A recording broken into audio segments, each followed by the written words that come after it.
Hi guys, and welcome back to my channel. For those of you who don't know me, my name is Walisa. I'm a medical doctor that's currently practicing in the United Kingdom.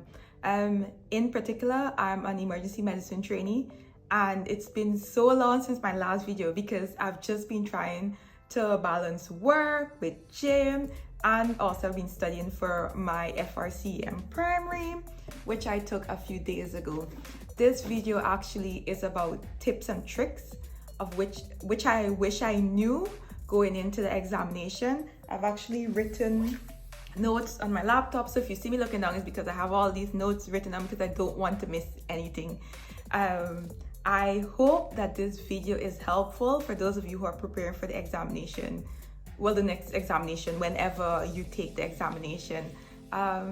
Yeah, so let's get into it. And if there's any additional questions or towards the end of the video, I'm going to share the resources I use. If there's any questions you want to ask about the examination, feel free to drop me a message. I'm happy to respond. I'm happy to help in any way possible. Okay guys, so let's get into the video.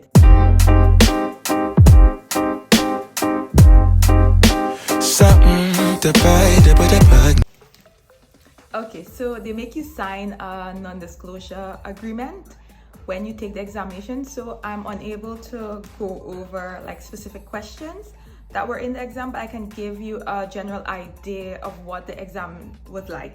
So we're going to begin with an overview of the exam. And with regards to the examination itself, I thought it was a relatively easy, and I'm going to use that word very lightly, a relatively easy exam because it was mainly first order, meaning questions like what if there's an optic chiasm, very popular question that you see in all the banks. If there's optic chiasm compression, what symptoms do you expect? What do you expect the patient to present with? You know, everyone knows bitemporal hemianopia. So to me, that's a first order question now. And then there was some second order questions as well, where like, I'm trying not to give any specific questions, it's a bit hard, but if, let's say they ask you a question, vaccination, very common on the exam. A child comes in with a rash and they haven't been vaccinated in the past year. They would have given the age of the child, and they ask you what is the likely condition. It's second order because first you have to be aware of the vaccination schedule. You have to be aware of what they would have missed, what vaccination was missed, and then link that to the presentation you're seeing. So it's not a straightforward question. So the majority of the exam was like that, first and second order questions. There were some negative questions, meaning which one of these are least likely. And so it's important that you really read the question thoroughly and not just go through it quickly or anxiously. And then there were some other questions where the answer depended on subtle details in the question. For example, questions, if a patient is dehydrated, we know that a common electrolyte abnormality would be hypernatremia. But if that patient was on steroids, then they withdraw the steroids, we're thinking of adrenal insufficiency, and they're likely looking for an answer such as hyperkalemia versus hypernatremia.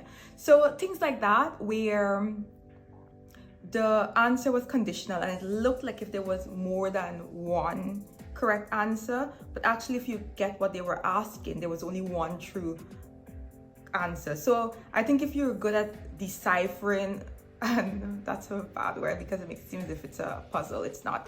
If you're good at realizing what is being asked, then I think people found it was an easy exam. If you're not, then some people have said that it was a really hard exams, and because they didn't really understand the question, they made a lot of what they would call silly mistakes. So just to be aware of that going into the exam. Okay, the second one second point now is with regards to the content of the exam. So, come in. Okay, I'm back for a second time. All these interruptions. Okay, so as I was saying, with regards to the content of the examination, and we went over the breakdown where the majority of the questions are going to be anatomy and physiology. 60 questions are going to be anatomy, 60 questions are going to be physiology. Basically, my thoughts on it was that the physiology was really basic physiology. So questions with regards to where furosemide acts, where thiazide acts, what hormone is released from the pituitary, from the different aspects of the pituitary. These really basic questions. I studied a way more in-depth physiology. I learned all of the receptors in the different parts of the nephrons and so on. I did a lot of like with regards to our cardiac system and inotropy, what receptors they bind to, the second messenger system, how it works, with regards to hematology, and I learned all the different aspects. So I personally felt that I overstudied for physiology, and I mean, it's always better to go in an exam feeling that you're over-prepared than you're under-prepared. However, I wish I had struck a little more balance. I'm not saying don't go into details. Details are good, especially based on how you study. For me, I need to understand the nitty-gritty and then apply it. That's just how I study. But I do wish that, given the fact that 60 physio, 60 anatomy, that I had spent a little more time on the anatomy. And if I knew that the physio was not going to be master's level detail as I went into neurotransmitters, opioid, I learned NMDA and all these receptors, GABA, how it functions, all the receptors. I went into that amount of details for the exam.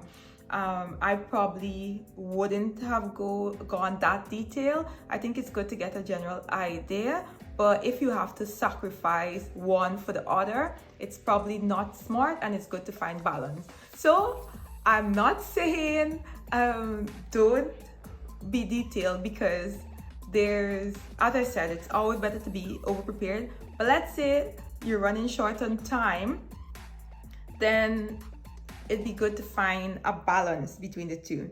I think the anatomy required a lot of details. Like, you really had to know the muscles, where they were found. You had to know their function, their innervation. You had to know ligaments, what ligaments are commonly injured where, by what sort of dislocation. So the anatomy, I actually wish I put in more work with regards to a detailed anatomy compared to the amount of detail I went into the physiology.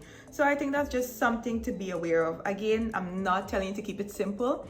It's always better to enter an exam and leave it feeling like you know too much than to try to do the bare minimum and then regret not studying certain details, because the anatomy for sure did require a lot of details. Also, with regards to the statistics, I focused a lot on the calculations. So I was prepared for any and every calculation that they could have bring, but they mainly brought with regards to study design. So just to note, it's important to know the different studies and to completely understand the difference between those studies and what affects like power and so on, not just to know the calculation. I only had one question on calculation, but every exam is going to be different. So in addition to making sure you understand the stats and you know the calculation, make sure that you have a thorough grasp of the types of studies and which one is best under what circumstance. Okay. So next I'm going to talk about some tips and tricks of how I study with a full-time job. I actually took mine, so the rotation I'm currently in right now, I'm a ACCS trainee. For those who are aware, that stands for acute care common STEM. So we do all the acute care specialties. So acute medicine, emergency medicine, anesthetics, ITU, 6 months each. I'm currently in my anesthetics block, and out of all the blocks, it might be the best time to study just because the schedule is a lot better. Emergency is just crazy. You're on nights and twilights all the time. You're drained. It's long shift. It's really tough. Acute medicine actually is not a bad time to study. You do have on calls, but it's not as bad as emergency medicine. And I heard the ITU route is really tough as well.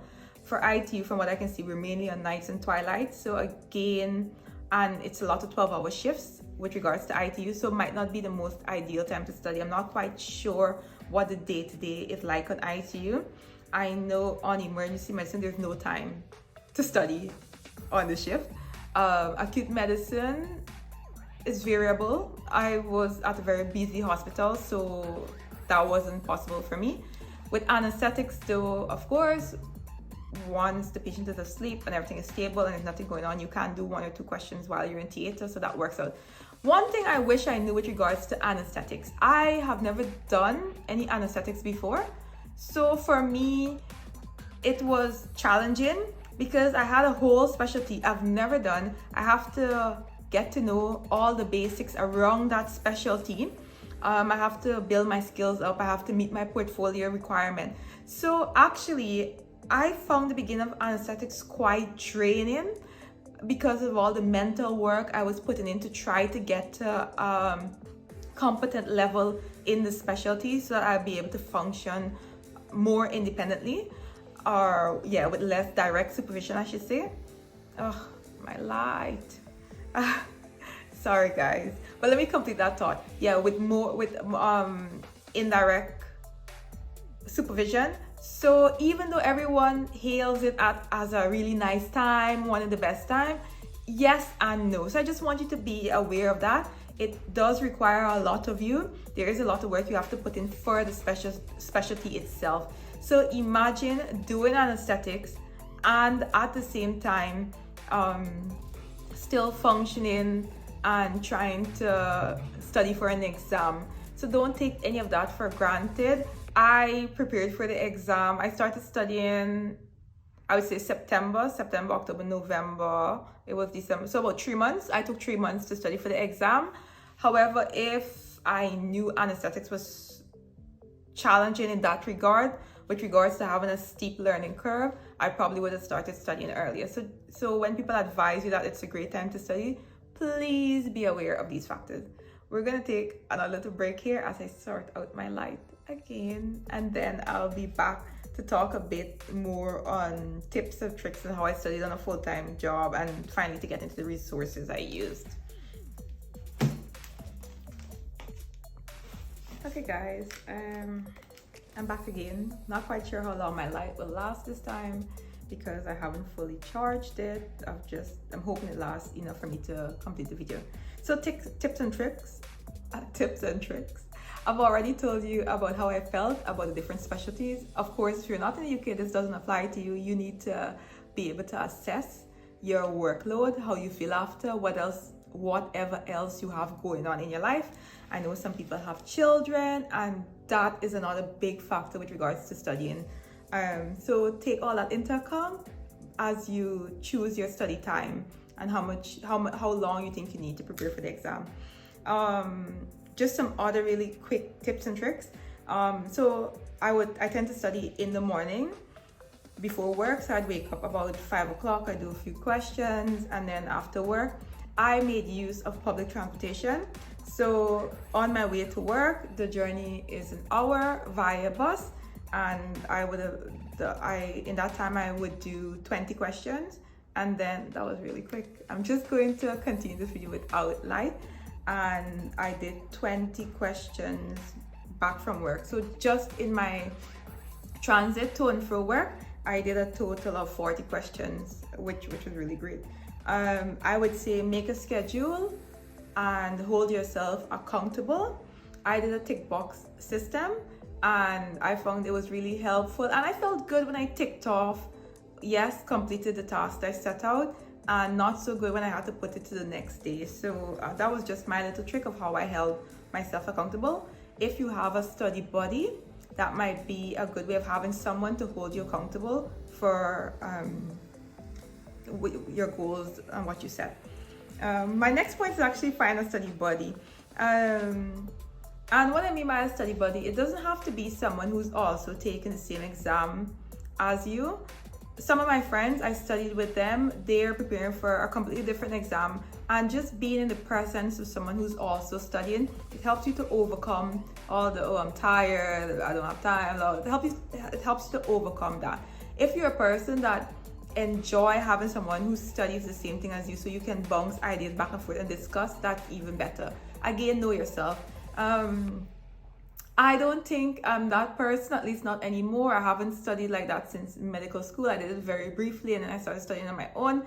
So I think for me, I think I just enjoy, doing it on my own, and then my study buddy is just having someone who is also studying next to me, not necessarily same content as me.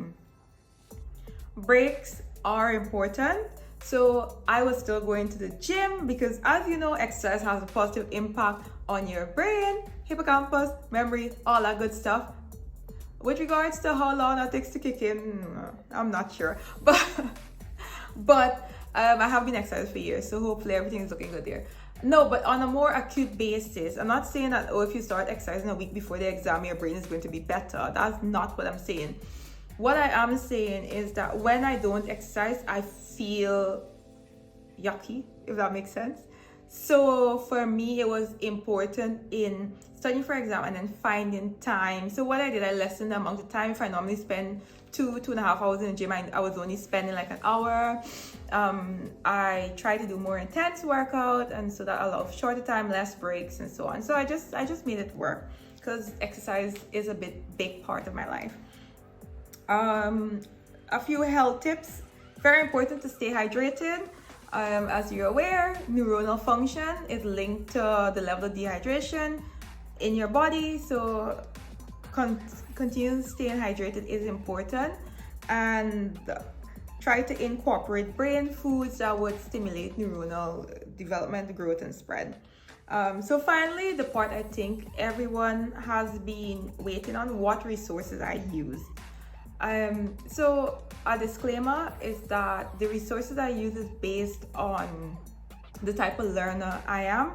I am an auditory and visual learner. So knowing that, I of course gravitated towards videos. So I use Bromley emergency videos, and I believe that just costs £16 a month, and they cover all of the different sections, and they go according to our syllabus, which is great. I found that this was more detailed than the exam, again, which is a good thing. That's not a bad thing. It's better to be over-prepared than under-prepared. And they did touch on high yield stuff, and I supplemented that with YouTube videos. So the one resource I would recommend for everyone, regardless of the type of study pattern that benefits you, is to use a study bank. And the one that I found was quite well representative of the exam was the FRCEM Success. I do think that, it's a great resource. It's close to the exam, yet I would say it's actually harder than the exam, which is a good thing, because you don't want to do something easier than the exam and then panic when you go in. It's better to expect something harder and then be like, actually, this is not as bad. How I approach questions, again, it's going to be variable for everyone. What I do, I study the concept. So let's say I have a question, and if I get it wrong, I'm going to go and study the concept, even if I'm shaky on it. Not only if I get it wrong, if I'm shaky on it or I get it wrong, I go back, I study the concept on it, either with YouTube videos, do a little reading, and so what I found that initially I was taking like an hour or more just for 10 questions, and that's because I was studying each of the concepts. But the closer I got to the exam, the less time I took, because I didn't need to then go back and study the concept. You know, I was just getting through the question. So that's just my tip. Some people are able to go through the cube bank 2 or 3 times. I actually did not complete the cube bank. I still have maybe 1,000 questions remaining. I'm going to check and let you know. I got through the majority of anatomy. I think I only have maybe 10-15 remaining, and I have about 100 for physio. I'll put the exact numbers on the screen so you can see, but I've never been a person to rely solely on a study bank just because I study concepts. So again, you have to know yourself. Remember, mnemonics are your friends, and just try and pick up different ways to remember. If you guys want a more detailed video on like tips and tricks of how to study better, I'm happy to do it. Just let me know in the comments below.